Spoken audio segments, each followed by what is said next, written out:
নমস্কাৰ পুনৰ এটা ভিডিঅ' আপোনালোকৰ মাজলৈ লৈ আহিছোঁ। এয়া ধুনীয়া ধুনীয়া ডাইটছৰ ডিজাইনৰ মেখেলা চাদৰ আহিছে। সেয়ে আপোনালোকক কালাৰ সৈতে লগতে মই আপোনালোকক ডিজাইনটো দেখাব লৈছোঁ। এয়া চব খুব বেছি মৰম লগা অৰেঞ্জ আৰু কপা গুণত এনে ধৰণৰ ডিজাইনটো পাব। নেক্সট মই কালাৰটো দেখাইছোঁ। এয়া এটা কালাৰ পাব পিংক এণ্ড কপা গুণত কৰা পাব।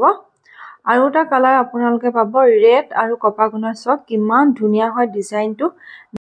এইটো এটা কালাৰ হৈছে পাৰ্পল কালাৰ। নেক্সট আৰু এটা পাব ব্লুত। এই আটাইকেইটা কালাৰ খুব বেছি মৰম লগা হয়। আপোনালোকৰ যদি ভাল লাগিছে তেন্তে মই স্ক্ৰীনশ্বট মাৰি হোৱাটছআপ কৰিব। আৰু মই আপোনালোকক এতিয়া ডিজাইনটো দেখাই দিছোঁ কেনেকুৱা হয়। আৰু এখন হৈছে ইয়াৰে চাদৰখন। চাদৰৰ আচল পোৰ্চনটো বহুত হেভিকৈ কাম কৰা আছে আৰু লগতে গোটেই গাতে এনেধৰণৰ সৰু সৰু ফুলৰ কাম কৰা থাকিব। আৰু কাপোৰযোৰ খুব ছফ্ট মেটেৰিয়েল হয়, পিন্ধি খুব বেছি আৰাম পাব।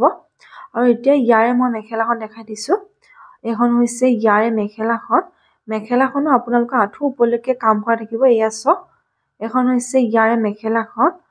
এই কাপোৰযোৰ মাত্ৰ আপোনালোকে 1280 টকাত ল'ব পাৰিব। যদি ভাল লাগিছে তেন্তে মই স্ক্ৰীনশ্বট মাৰি হোৱাটছআপ কৰিব। নাম্বাৰটো স্ক্ৰীনত দিয়াই আছে। আৰু ইয়াৰে ব্লাউজ পিচটো আপোনালোকক মই দেখাই দিছোঁ। এয়া হৈছে ব্লাউজ পিচ। ব্লাউজ পিচটো খুব বেছি মৰম লগা। ব্লাউজ পিচটো 3/4 স্লিভছত এনেধৰণৰ ফুলৰ কাম কৰা থাকিব।